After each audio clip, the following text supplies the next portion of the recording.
Welcome friends, स्वागत है आपका फिर से एक बार चौहान सर की पाठशाला में। तो साथियों, मुझे बहुत सारे लोगों के मैसेजेस आ रहे हैं तो IFMS पे बहुत सारी अलग अलग चीज़ें पूछ रहे हैं। तो मैं आपको एक चीज़ पहले ही बता दूं कि जब तक मुझ पर रियल में कोई चीज़ ना हो, जैसे कि मुझे बहुत सारे ने पूछा सर GPF कैसे निकाला जाता है, तो जब तक मेरे पास कोई ऐसा केस नहीं होगा मेरी ID पे, तब तक मैं आपको वो नहीं बता सकता। आगे क्या होता है, फर्स्ट स्टेप मैं आपको हर उसका बता दूंगा, लेकिन सेकंड स्टेप जो उसके बाद आना है वो तभी होता है जब वो रियल हो। जैसे बहुत सौ ने पूछा सर सैलरी रोकनी है या रुकी हुई सैलरी कैसे निकलेगी, तो ये सब मैं 100% तभी बता सकता हूँ जब ये केसेस मेरे पास हो। इसमें मेरी 3-4 वीडियो पे कमेंट है कि सर GPF कैसे निकाला जाता है IFMS से, तो आज मैं उसी को बता रहा हूँ। तो सबसे पहले हम अपना IFMS को लॉगिन कर लेते हैं। तो हम अपनी ऑपरेटर ID पे लॉगिन करेंगे सबसे पहले, और इसके लिए आपको क्या है, कुछ फॉर्म है जो कि हमारे GPF के अलग अलग प्रकरण के होते हैं। मैं आपको बता देता हूँ, ये आपको सारे फॉर्म मेरे डिस्क्रिप्शन में मिलेंगे। अगर किसी का लास्ट वाला फाइनल GPF निकालना है जो रिटायरमेंट के बाद या उससे 6 महीने पहले आप करते हैं, तो इसके लिए आपको एक फॉर्म होता है 425 का, वो भर के भेजना होता है। अपनी GPF पासबुक उसको भेजना होता है, और फिर उसके बाद तब वो वहाँ से पास होके आता है तो एक लेटर आता है। ये लेटर फाइनल वाला GPF निकाल के दिखा रहा हूँ आपको। हमारे यहाँ के एम्प्लॉय थे, वो रिटायर हो गए, उनका 90% निकल गया, अब 10% उनका अब निकलना है। तो चाहे वो आपका एडवांस GPF निकल रहा हो बीच में, चाहे वो आपका 90% निकल रहा हो, चाहे वो आपका 10% निकल रहा हो, सभी GPF इसी प्रोसेस से निकलते हैं। पहले आपको अप्लाई करना पड़ता है हायर अथॉरिटीज़ के पास, फिर जब वो उसको पास करके भेजते हैं आपके पास एक लेटर आ जाता है जो कि मैं आपको दिखा दूंगा अभी।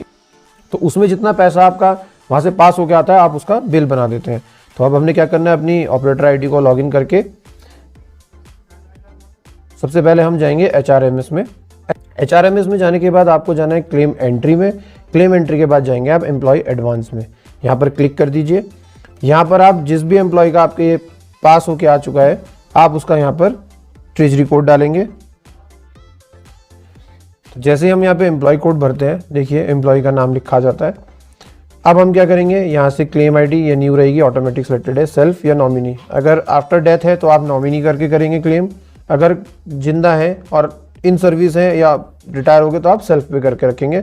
इसके बाद है लोन एडवांस हेड, यहाँ पे क्लिक कीजिए।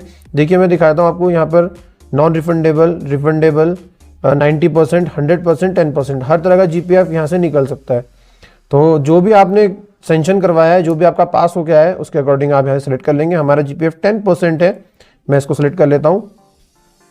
अब हम वहाँ पे वो अमाउंट भर देंगे जो कि पास होके आया है, वो है 406,111। ये हमने भर दिया और अब हम इसको सेव कर देंगे। देखिए अब ये बिल जनरेट हो गया और यहाँ पर एक बिल ID आ गई है लिखी हुई। तो अब हम इसको क्लोज कर देंगे।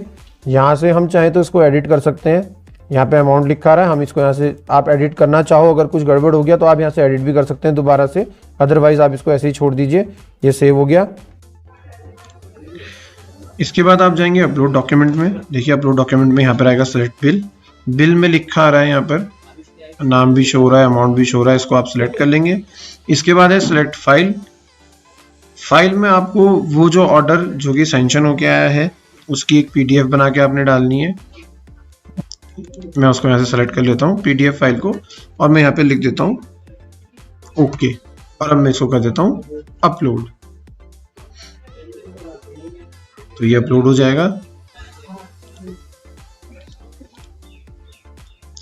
और ये सक्सेसफुल हो गया है। देखिए सक्सेस फाइल सेव्ड आ रहा है, इसको क्लोज कर देंगे। यहाँ पर लिखा भी आ गया, आप चाहे तो उसको व्यू करके देख भी सकते हैं कि हमने क्या अपलोड किया है।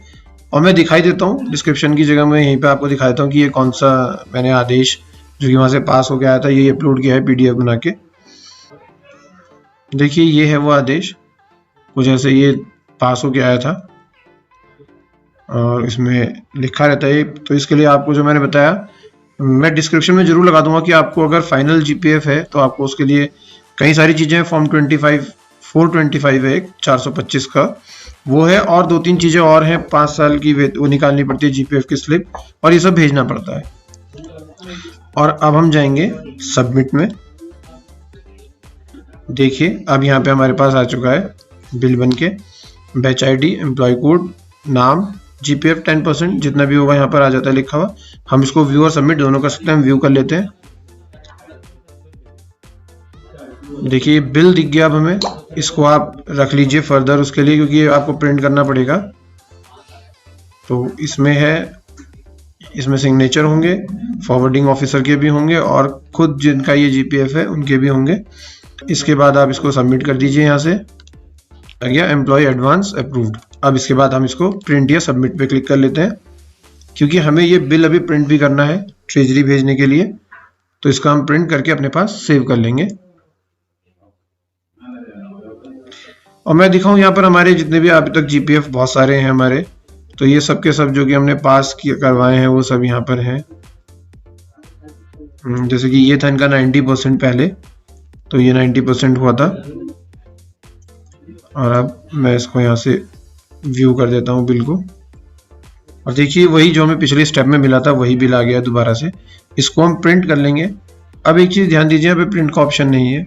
बहुत सारे लोग परेशान होते हैं, कई बार मेरे पास फ़ोन आता है। आप कुछ मत कीजिए, आप इसको सेलेक्ट कर लीजिए, माउस से सेलेक्ट कर दीजिए कर्सर लाके, और यहाँ पे क्लिक कीजिएगा और प्रिंट की कमांड दे दीजिएगा। जो ये सिलेक्टेड रीजन है ये अब हम इसको सेव एज पीडीएफ कर लेते हैं, और इस पर हम लिख देते हैं कि ये हमारा जीपीएफ 10% का बिल है।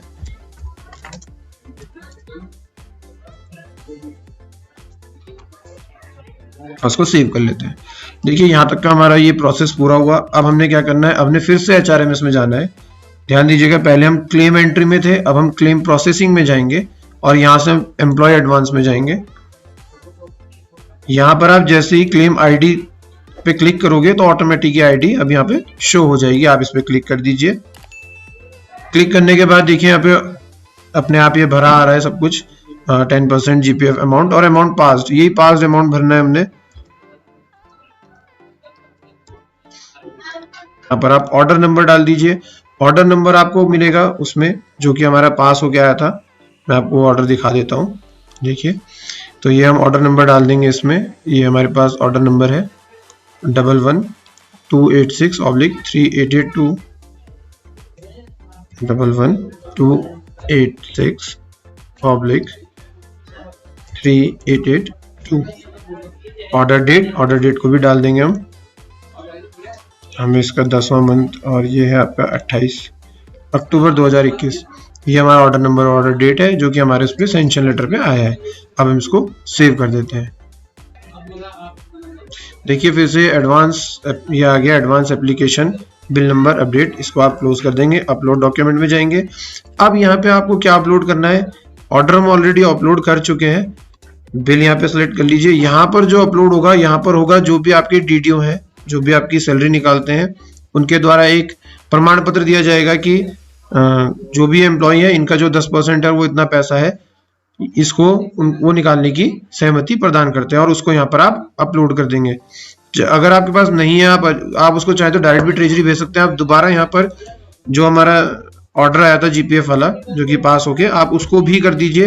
लेकिन हो सकता है कि ट्रेजरी वाले आपसे बोल दें कि नहीं इसमें ये वाला ऑर्डर करिएगा, तो आप उसको हाथ से बना के जरूर भेजिएगा। जो भी आपके डीडीओ हैं उनसे जरूर लिखवाइएगा कि ये बिल नंबर जो कि इनका है, जिसमें आप उनका नाम लिखेंगे, जिस भी एम्प्लॉय का उसका नाम भरवा के लिख दीजिएगा। जैसे बिल नंबर ये यहाँ पर हमारे दिनेश प्रसाद डिमरी जी हैं, तो श्री दिनेश प्रसाद डिमरी के बिल नंबर इतने में जो राशि है वो है 4,06,111 रुपये को निकालने की स्वीकृति प्रदान करता हूँ। ऐसे करके हाथ से लिखवा के मोहर लगा के आप इसको अपलोड कर दीजिएगा, और उसके बाद आप अपलोड करके ओके कर दीजिएगा।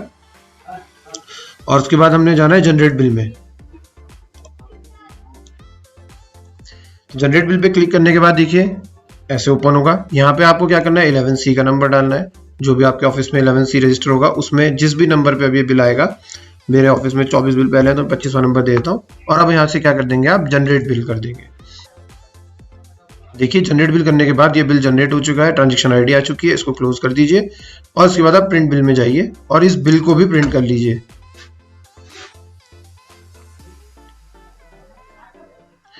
और अब आप इस बिल को भी प्रिंट कर लेंगे। देखिए आ गया है, ये बिल जो है हमारा जनरेट हो चुका है। इसको आप प्रिंट कर लीजिए। इसको प्रिंट करा के आप अपने डीडीओ के साइन करा के आप इसको फर्दर प्रोसीड करेंगे। अब हमारा क्या था, एचआरएमएस में जाके हमने दो जगह काम किया, एक क्लेम एंट्री में और एक क्लेम प्रोसेसिंग में। अब हमें जाना है अप्रूवल में, ध्यान दीजिएगा, और यहाँ पे हम बिल्स में जाएंगे। तो देखिए वो बिल यहाँ पर शो हो गया है। ये मैं इस बिल को यहाँ पर शो हो रहा है, एक अन्य बिल भी है, वो पेंशन अप्रूवल है, वो भी पेंडिंग है। ये आ रहा है बिल, इस बिल को मैं यहाँ से क्या करता हूँ, सेलेक्ट कर देता हूँ। अगर आपने वो बिल वहाँ पर प्रिंट नहीं किया था तो आप यहाँ पर प्रिंट कर लीजिएगा, क्योंकि प्रिंट होना बहुत ज़रूरी है। ये प्रिंट होके ही साइन होके ट्रेजरी जाएगा। तो इसके बाद आप इसको सेलेक्ट कर दीजिए और अप्रूव कर दीजिए, और यहाँ से अप्रूव करने का ऑप्शन आ गया और हम इसको यहाँ से अप्रूव कर देते हैं। ये पूछ रहा है आर यू श्योर, तो हम इसको यस करके अप्रूव कर देते हैं। अब आपने क्या करना है, एम्प्लॉय आईडी से पास हो गया, आपका 90% वर्क हो चुका है। अब आपने जाना है ऑपरेटर आईडी के बाद आपने जाना है अब सुपरवाइजर आईडी में, यहाँ से प्रोसीड करना है इसको, फिर से अप्रूवल में जाएंगे और बिल्स में जाएंगे। तो ये यहाँ पर भी इस बिल को शो करेगा। देखिए बिल यहाँ पे शो हो रहा है, मैं इसको सिलेक्ट कर देता हूँ, ये बिल है। फिर से बता रहा हूँ, अगर आपने इसको प्रिंट ना किया हो तो प्रिंट जरूर रख लें इसका, क्योंकि एक बार ही आपकी आईडी से आगे फॉरवर्ड होने के बाद मिलने में प्रॉब्लम होती है। यहाँ से हम इसको अप्रूव रिजेक्ट, अगर आपको लगता है सही है तो आप इसको अप्रूव कर दीजिए, कुछ गड़बड़ लग रही है तो रिजेक्ट कर दीजिए, वापस आ जाएगा ऑपरेटर आईडी पे, आप वहां से दोबारा बना सकते हैं। तो हम इसको अप्रूव कर देते हैं, अप्रूव का ऑप्शन आ गया, मैं इसको अप्रूव कर देता हूँ, यस। और अब आपने सेम प्रोसीजर डीडीओ आईडी से करना है, और इसके बाद डीडीओ आईडी से पास होने के बाद आपने इसको ट्रेजरी भेज देना है प्रिंट करके, और ये वहां से निकल जाएगा। तो ये तो था हमारा जीपीएफ निकालने का तरीका। तीनों तरह के जीपीएफ जो भी आपका हो, चाहे वो एडवांस है, नॉन रिफंडेबल है, रिफंडेबल है, या फिर रिटायरमेंट का है। तो जितना मुझसे हो सकेगा मैं आपको बताने की कोशिश करता रहूंगा। फिर से मिलूंगा अभी किसी और वीडियो में, तब तक के लिए नमस्कार।